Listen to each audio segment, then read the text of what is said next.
ಕಡೆ ಕಾಂಗ್ರೆಸ್ನಿಂದ ನಮ್ಮ ಜೊತೆಗೆ ವಕ್ತಾರರು ನಟರಾಜ್ ಗೌಡ ಜಾಯ್ನ್ ಆಗಿದ್ದಾರೆ. ಗೌಡ್ರೆ ನಮಸ್ತೆ. ನಮಸ್ತೆ ಸರ್. ಇನ್ನು ಹಿರಿಯ ಪತ್ರಕರ್ತ ರವೀಂದ್ರ ರೇಷ್ಮೆ ಅವರು ಕೂಡ ಇದ್ದಾರೆ. ಸರ್ ನಮಸ್ತೆ. ನಮಸ್ತೆ. ರೇಷ್ಮೆ ಸರ್, ಬಹುಶಃ ನೀವು ಆಡಿಯೋ ಕೇಳಿಸ್ಕೊಂಡ್ರಿ ಅಂತ ನಾನು ಭಾವಿಸ್ತೀನಿ.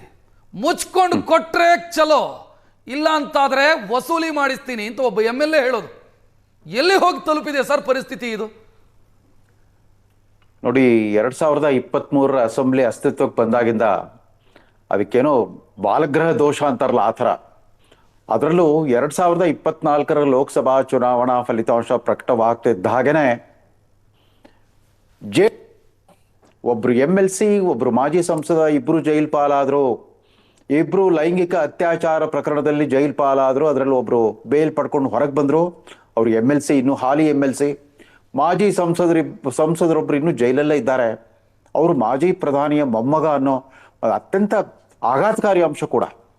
ಅದಾದ ನಂತರ ಬಂತು ನೋಡಿ ವಾಲ್ಮೀಕಿ ಹಗರಣ. ಈ ಸರ್ಕಾರದ ಕ್ಯಾಬಿನೆಟ್ ಸಚಿವರಾಗಿದ್ದವರೊಬ್ರು ರಾಜೀನಾಮೆ ಕೊಟ್ಟು ಜೈಲ್ ಪಾಲಾದ್ರು. ಅವರು ಬೇಲ್ ಪಡ್ಕೊಂಡು ಹೊರಗೆ ಬಂದರು. ಅದಾದ್ಮೇಲೆ ಮತ್ತೊಬ್ಬ ಶಾಸಕ, ಕಾಂಗ್ರೆಸ್ ಶಾಸಕ, ಅವರು ಕೊಲೆ ಪ್ರಕರಣದಲ್ಲಿ ಜೈಲ್ ಪಾಲಾದವರು, ಇವತ್ತಿಗೂ ಅವ್ರಿಗೆ ಬೇಲ್ ಸಿಗ್ತಾ ಇಲ್ಲ. ತೀರಾ ಇತ್ತೀಚೆಗೆ ಮತ್ತೊಬ್ಬ ಶಾಸಕ, ಕಾಂಗ್ರೆಸ್ ಶಾಸಕ ಸಿಕ್ಕಿಂನಲ್ಲಿ ಸಿಕ್ಕಾಕೊಂಡಿದ್ರಂತೆ. ಅವರು ಅಕ್ರಮವಾಗಿ ಆನ್ಲೈನ್ ಬೆಟ್ಟಿಂಗ್ ನಡೆಸ್ತಾ ಇದ್ರಂತೆ. 2,500 ಕೋಟಿಗಳ ಅಕ್ರಮ ವ್ಯವಹಾರ ನಡೆದಿತ್ತು ಅಂದ್ಬಿಟ್ಟು ಅಲ್ಲಿಂದ ಹಿಡ್ಕೊಂಡ್ಬಂದು ಅವ್ರನ್ನ ಜೈಲ್ಗೆ ಹಾಕಿದ್ರು. ಅವರು ಬೇಲ್ ಪಡ್ಕೊಂಡು ಹೊರಗಿದ್ದಾರೆ. ಕಳೆದ ವಾರವಷ್ಟೇ ಭಾರತೀಯ ಜನತಾ ಪಕ್ಷದ ಶಾಸಕರು, ಅವರು ಆಪರೇಷನ್ ಕಮಲದ ಮೂಲಕ ಕಾಂಗ್ರೆಸ್ ಇದ್ದವರು BJP ಆಗಿದ್ರು, ಹಿಂದಿನ ಸರ್ಕಾರದಲ್ಲಿ ಮಂತ್ರಿ ಆಗಿದ್ರು. ಕೊಲೆ ಪ್ರಕರಣದಲ್ಲಿ, ಒಬ್ಬ ರೌಡಿ ಕೊಲೆ ಪ್ರಕರಣದಲ್ಲಿ ಜೈಲ್ ಪಾಲಾದ್ರು. ಇದೀಗ ಈ ಲೋಕಾಯುಕ್ತ ಟ್ರ್ಯಾಪ್ ಪ್ರಕರಣದಲ್ಲಿ ಜೈಲು ಪಾಲಾಗಿರೋ ಡಾಕ್ಟರ್ ಚಂದ್ರು ಲಮಾಣಿ.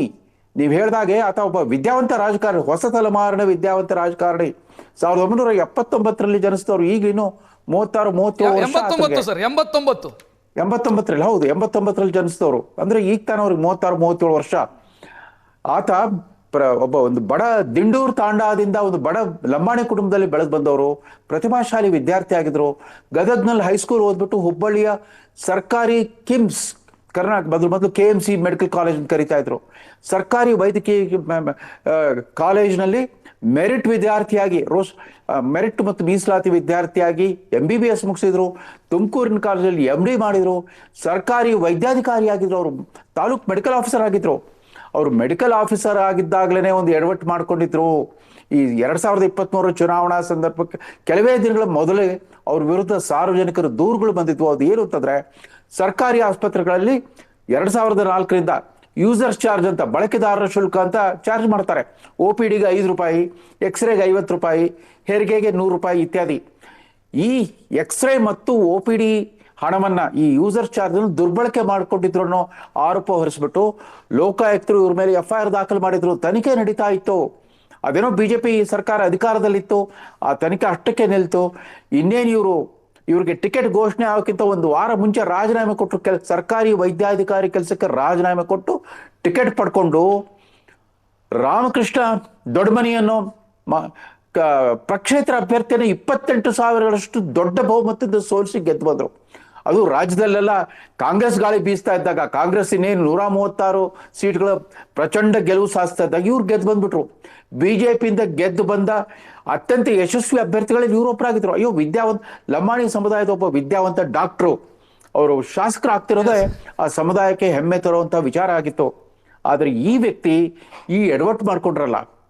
ಆಮೇಲೆ ಅವ್ರ ಮಾತು ನೋಡಿ, ನಮ್ಮ ಉತ್ತರ ಕರ್ನಾಟಕದ ಗದಗು ಹುಬ್ಳಿ ಕಡೆ ಮಾತಾಡೋ ಮಾತು, ನಡ ಮುರಿಸ್ತೀನಿ ಅಂತ ಮಾತಾಡ್ತಾರೆ. ಅಂದ್ರೆ ಆಮೇಲೆ ಅದಷ್ಟೇ ಅಲ್ಲ, ಆ ಗುತ್ತಿಗೆದಾರ ಯಾರಾದ್ರೂ ಇರಲಿ, ಆದ್ರೆ ಏಕವಚನದಲ್ಲಿ ಮಾತಾಡೋ ಈ ದ್ರಾಷ್ಟ ಬರುತ್ತಲ್ಲ ನಮ್ಮ ಜನಪ್ರತಿನಿಧಿಗಳ. ನನಗೆ ಆಶ್ಚರ್ಯ ಅನ್ಸಿದ್ದು ರೇಷ್ಮೆ ಸರ್, ಕಮಿಷನ್ ನನ್ನ ಹಕ್ಕು ಅನ್ನೋ ರೀತಿಯಲ್ಲಿ ಮಾತನಾಡ್ತಾರೆ ಒಬ್ಬ MLA. ಆಮೇಲೆ ಕೊಡೋದಿದ್ರೆ ನಿನ್ನನ್ನು ವಸೂಲಿ ಮಾಡಿಸ್ತೀನಿ ಅಂತ. ಅಲ್ಲ, ನಮ್ಮಲ್ಲಿ ನಿನ್ನೆ ಮೊನ್ನೆವರೆಗೂ ನಮ್ಮ ಜೊತೆಗೆ ಸುತ್ತಾಡ್ಕೊಂಡಿದ್ದವರು ಒಬ್ಬ ಜನಪ್ರತಿನಿಧಿ ಅಂತ ಆದ್ಕೊಡತ್ತ, ಗ್ರಾಮ ಪಂಚಾಯತಿ ಮೆಂಬರ್ ಇರ್ಬೋದು, ಅಸೆಂಬ್ಲಿ ಮೆಂಬರ್ ಇರ್ಬೋದು, ಇದ್ದಕ್ಕಿದ್ದಂತೆ ಆತ ಅಧಿಕಾರಿಗಳನ್ನ, ಸಾರ್ವಜನಿಕರನ್ನ, ವ್ಯಾಪಾರಿಗಳನ್ನ, ಗುತ್ತೇದಾರರನ್ನೆಲ್ಲ ಏಕವಚನದಿಂದ ಮಾತಾಡ್ಸಕ್ ಶುರು ಮಾಡ್ತಾನೆ. ಆ ಅಧಿಕಾರವನ್ನ ಯಾರು ಕೊಟ್ರ ಆತನ್ಗೆ?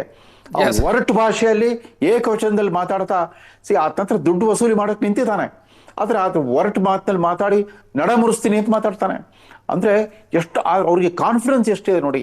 ಅದಷ್ಟೇ ಅಲ್ಲ, 2023 ಅಸೆಂಬ್ಲಿ ಚುನಾವಣೆ ಆಗ್ತಿರೋಂಗೆ ಈ ಲೋಕಸಭಾ ಚುನಾವಣೆ ಹತ್ತಿರವಾದಾಗ ಈ BPAC ಅನ್ನೋ ಸಂಸ್ಥೆ ಇಡೀ ರಾಷ್ಟ್ರದ MLAಗಳ ಆಸ್ತಿ ಸಂಪತ್ತಿನ ಮೌಲ್ಯ ಎಷ್ಟು ಅಂತ ಲೆಕ್ಕ ಹಾಕಿದ್ರು. ಆಗ ಬಂದ ಆಘಾತಕಾರಿ ಅಂಶ ಏನು ಅಂತಂದ್ರೆ, ಇವತ್ತು ಕರ್ನಾಟಕದ MLAಗಳು ಇಡೀ ರಾಷ್ಟ್ರದಲ್ಲಿ ಅತ್ಯಂತ ಶ್ರೀಮಂತರು ಅಂತೆ. ಒಬ್ಬ ತಲಾವಾರು ಒಬ್ಬ MLA ಮಾರುಕಟ್ಟೆ ಮೌಲ್ಯ 63 ಕೋಟಿ ಅಂತ, 63.5 ಕೋಟಿ. ಆಮೇಲೆ ಇಡೀ ರಾಜ್ಯ ದೇಶದಲ್ಲಿರೋ 88 ಜನ ಬಿಲಿಯನಿಯರ್ MLAಗಳ ಪೈಕಿ 33 ಜನ ಕರ್ನಾಟಕದವರೇ ಅಂತೆ. ಅದರಲ್ಲಿ 19 ಕಾಂಗ್ರೆಸ್, 9 BJP, 3 ಒಬ್ರು JDS, ಒಬ್ರು ಪಕ್ಷೇತರ.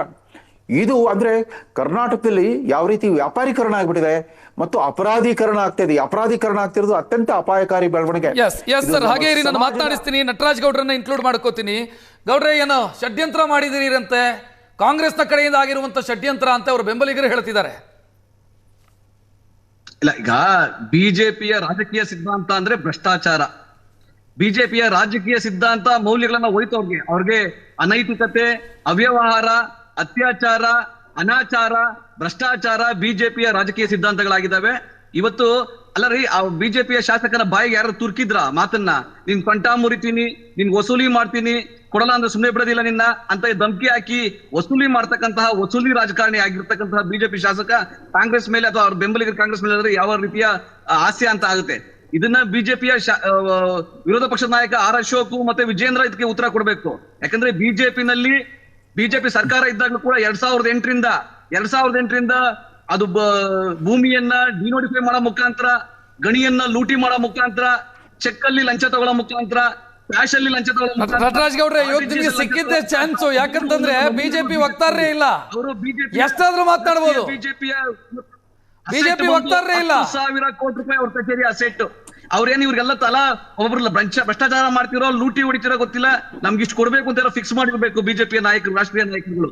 ಹಾಗಾಗಿ ಕರ್ನಾಟಕದ ಯಾವ ಬಿಜೆಪಿ ನಾಯಕ ನೀವು ಲೆಕ್ಕ ತಗೊಳ್ಳಿ, ನೀವು ಜನಾರ್ದನ್ ರೆಡ್ಡಿ, ಶ್ರೀರಾಮುಲು, ಅಥವಾ ನೀವು ಬೆಂಗಳೂರಿಗೆ ಬಂದ್ರೆ ಆರ್ ಅಶೋಕ್,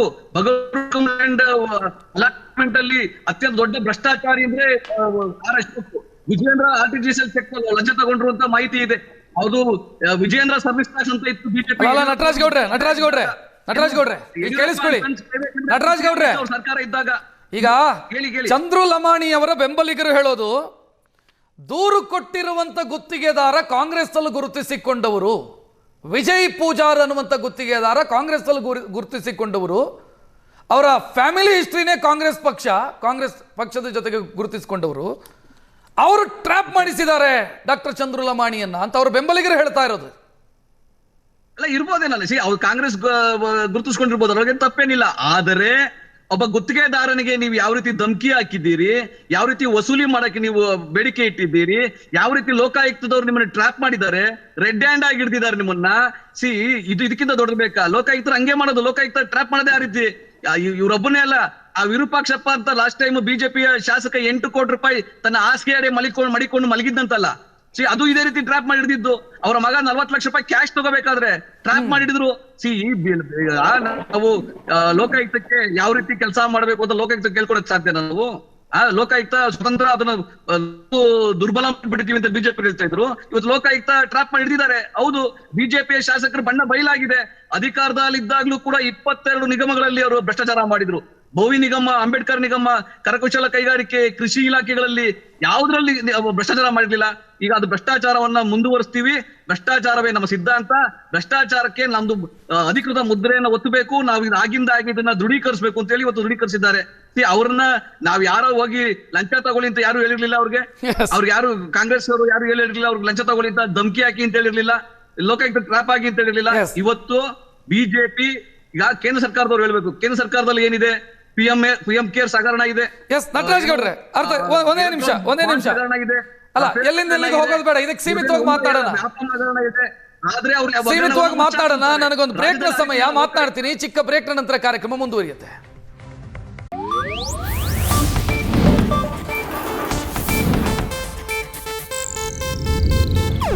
ಇದು ಏಷ್ಯಾನೆಟ್ ನ್ಯೂಸ್ ನೆಟ್ವರ್ಕ್ ಪ್ರಸ್ತುತಿ.